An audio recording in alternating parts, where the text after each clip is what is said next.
Part 2, inputs, outputs, or others. Working on a 1994 Nissan Maxima.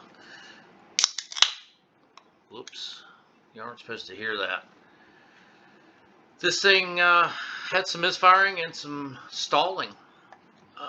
It's a 94, you don't get a lot of scan data. I took it for a drive and it felt just like secondary ignition misfire. Coil wire, plugs, spark plug wire. I mean, this thing is old school. You can do some cool ass testing with it. You've actually got an external coil. You have a king lead here. You have a transistor here that you can check powers, grounds, and signal.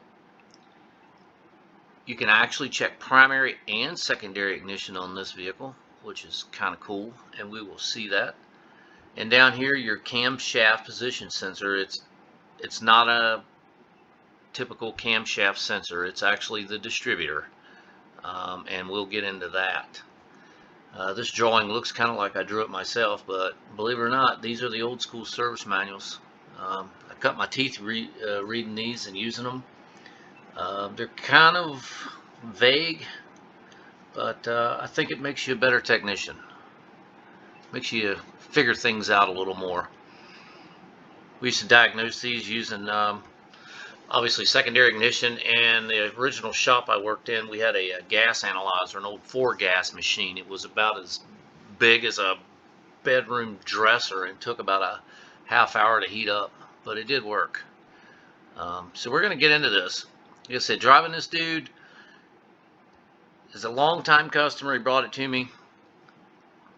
You get into it, you get some ignition breakdown, or what my butt meter told me was ignition breakdown. I brought it in the shop. I was able to do some throttle snaps and get it to break down. So my first hookup was here on the king lead. I just took a secondary ignition probe and just hooked it right on the wire that goes between the coil and the distributor. And then I put a sync on number 1. The firing order is 1, 2, 3, 4, 5. And I was basically looking for a lean cylinder or a grounded plug or fouled plug, a cracked plug, but I was a little amazed at what I saw because of how good the car actually ran. So, of course, there's Pico captures coming. So, on my boot trace here, that's all the cylinders. I have a sync on number 1. I think in the beginning I said the firing order was 1, 2, 3, 4, 5. It's actually 1, 2, 3, 4, 5, 6. You guys already knew that though. So I like to cut into one full engine cycle. So if we go from number 1 to number 1, so we'll just do that. And then that gives me all the cylinders. And I can just kind of start looking at them. You know, you can zoom up a little if you want. We'll zoom that in just a little bit. Actually, let's try that again. And when I'm looking at secondary, I love doing secondary ignition. It's something that I got pretty good at in the 90s because of lack of scan data. So you kind of had to learn this stuff. I could probably do a whole YouTube series on secondary ignition, or at least my thoughts on it. So what I'm expecting to find is, you know, a high spark line, a spark line that's maybe sloping down like a cracked plug. I'm looking for a super lean cylinder, but I'm kind of scrolling through, and you know, everything looks uniform, pretty good. I got a couple of high kV spikes here and there, but mind you, it is a 94. So I just basically just scroll through stuff, and if I do find an anomaly, I like to see it repeat. Well, then I saw that. Okay, so I have 1, 2, 3, 4, 5. Okay, so I'm missing an entire event. I didn't expect to see that. I did notice that it drops to ground right here, but I've got no spark. Interesting, so definitely my misfire. Cruise on through. Let's see if we see it again. Yeah. 1, 2, 3, 4. So I'm missing 2 firing events. So at this point, obviously I'm going to look with the history of the distributor problems with these cars that I went over in part 1. Um, I'm going to investigate this a little farther. I'm still not taking anything apart yet. So I'm going to add a few more channels in, and we're going to dive into this a little farther. So here's the magic of YouTube.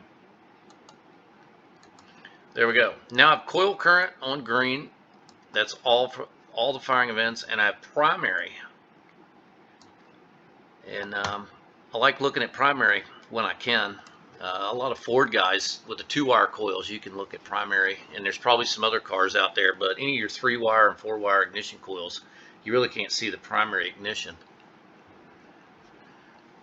So there we go. I'm missing secondary, I'm missing primary, and I've got this massive, this was kind of cool. Check out this coil. Here's a normal firing event. It charges, it releases, it sparks. Charges, releases. Well, this guy charges, but it never gets told to release. So this guy is holding,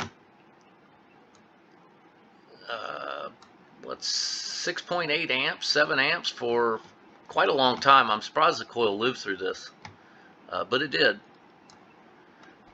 Things are probably built a little stronger back then. So now I've got to look at inputs. Something has to tell this coil to turn on, something has to tell it to turn off. And on our wiring diagram, it showed the camshaft position sensor, which if you go looking around the valve cover or the end of the cam, you're never going to find it because it is the distributor. There's another one. So we're going to check out inputs next. And I would love to dive into this, but I don't have time on this video. But if you guys want, I can definitely talk for hours on secondary ignition analysis if anyone's interested. So let me get the next video, the next capture up, which will be our inputs. Inputs to the ECM or outputs from the distributor. That's pretty cool how that fails. I think a modern coil would have burned up under this sort of abuse, and it's been doing this for a while. So now we're checking some inputs along with some outputs. This is the 120-degree signal at the distributor. This is the coil current for all the coils, and this is the ignition control back probe at the power transistor. So the computer looks at some inputs, makes a decision as to where it wants the timing, turns on the transistor charges the coil. When it turns off the transistor, all this energy has to go somewhere, and it induces out of the primary into the secondary, and then we get a spark. So this is number 1. So every 120 degrees we have a slit, and then it repeats. And 70 degrees after a 120-degree marker, the computer will decide where it wants the timing and turn this off, and then that's when you get your spark. So it has to see the one before it to turn it on in conjunction with the 1-degree signal, which I do not have on the screen. The 1-degree signal did not fail. It was just the 120. So to keep down on clutter, I'm just showing the 120. So cruising along here pretty good, and then there's our big long coil charge. So we have an event. 70 degrees later, the IC turns off, we have a spark. We have an event, 70 degrees later, IC turns off, we have a spark. Well, we're kind of missing one of these guys somewhere in here. So this coil just does not know when to turn off. So it waits till it sees the next logical event, which is here, and then it turns off. So it holds that charge for quite a while. Pretty amazing the coil didn't fail. There's another one.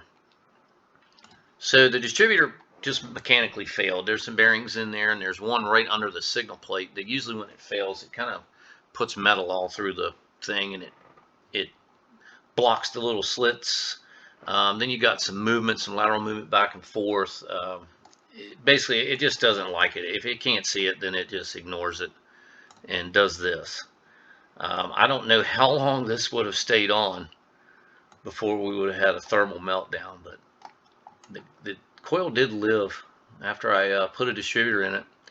I'll show you the after capture. See that one? It held on for quite a while that time. That's probably missing 2 events, or maybe 3. Yeah, it is. It's missing the 1, 2, 3, 4, 5, 6.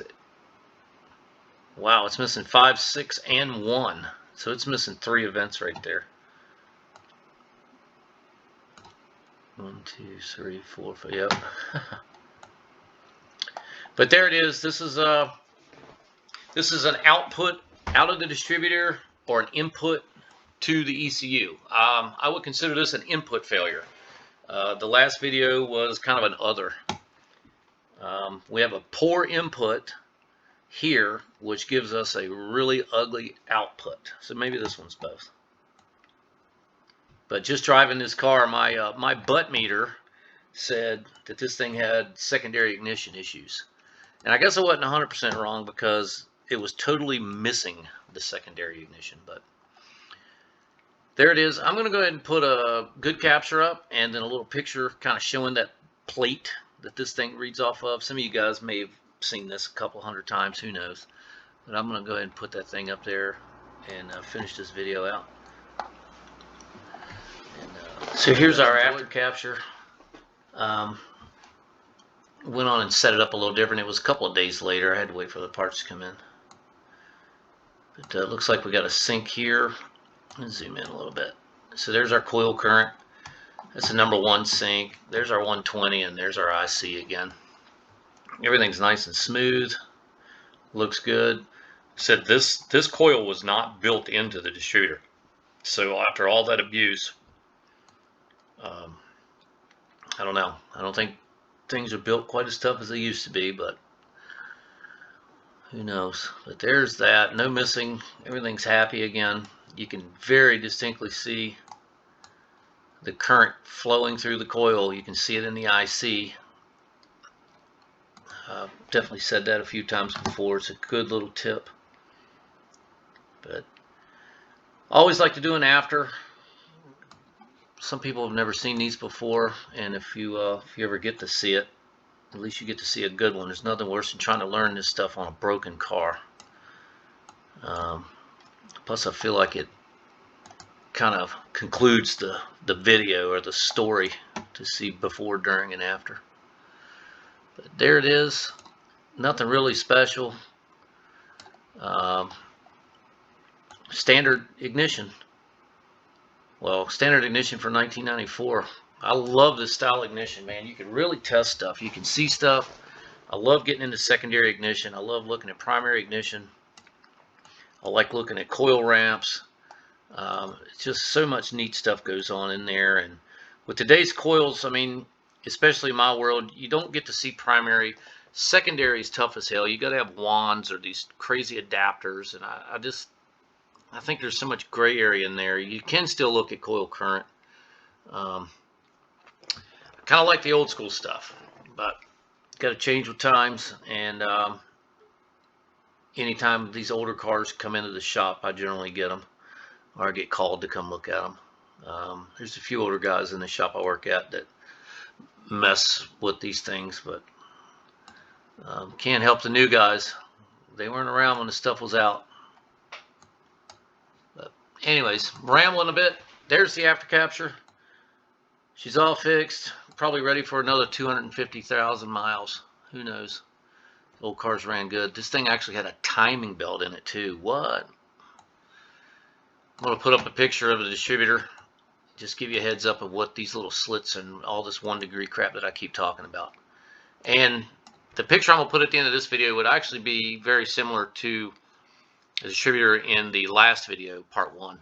So you can kind of reference it if you're into that type of stuff. So you guys have a good one. If you get one of these cars in, man, take the time and check this stuff, especially if you've never looked at this stuff. Check it. Look at the secondary ignition. Create rich conditions, create lean conditions. Look at how it affects the spark line and the KV. You'd be amazed at what you could see right in here. All right, this will conclude it. And the next video I think I've got is going to come up is going to be pretty cool. I had a pretty gnarly no start issue on on a Murano. I'm still putting it together. But it was a simple fix, just weird how it happened. But we'll get into that later. You guys have a good one. Thanks for tuning in. This is kind of a look inside of one of these old distributors. This is not the distributor that failed. This is just a generic picture I got off of the internet. But this is pretty much what they look like. Now, you got to obviously take the cap off, the rotor button. Then there's a little shield that goes over this that you got to pop off. And then you kind of expose this guy. And this is the signal plate. And you probably heard me say it a bunch in this video and in the last, the 1 degree signal. Well, that outer ring of these little tiny little slits right there, that's your 1 degree signal. This slit and this slit and this slit and this slit, these are your 120s. And you remember on the capture I showed how one was wider. Well, that would be that one. So that would be number 1, you know, and then I can't remember which way this thing turns, but the next one will be 2, 3, 4, and so on. So what happened is, deeper down under this plate and under this shield, there's a bearing, and this shaft was just moving in and out, in and out, in and out, and the optical sensor here was just losing a reference randomly. It seemed like it would lose that one, it would lose 5, and of course once it lost it, you've seen on the captures, it didn't know how to extinguish the coil. So a lot of times these things get tore up. They'll get full of metal and things like that. But the 1 degree was actually good on this one. It was blinding this guy. But that's pretty much what all these old distributors look like. 4 cylinders were the same, very similar. Obviously they didn't have 6 slits, they had 4. But the Xterra in the last video, this is what the distributor would have looked like.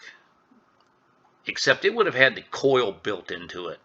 A little bit more busy under here. This had an external coil, but all this stuff is pretty much the same. I've actually seen these things slip, and I do not have captures. This is back in my Fluke 88 or 98 or 97. I can't remember what scope I had, but I had one of these rings slip one time, creating all kinds of cool backfires and just gnarly drivability problems. And man, I really stressed getting that car fixed. But this disc had slipped a little bit. There's no way back then the Pico, you know, is the Mac Daddy of the scopes right now as far as saving stuff. There was no saving any of that. And man, if I could somehow go back in time with my Pico and recapture that car, my God, that would be an awesome discussion. But can't do it. I did live through it. Probably got a couple extra gray hairs, but that was back in my real early days. I don't even think today, even being more of an active scope user, I still think it would have kicked my butt a little bit. But anyways, I digress. So there's the picture. You guys, thanks for tuning in this far, and look forward to the next video.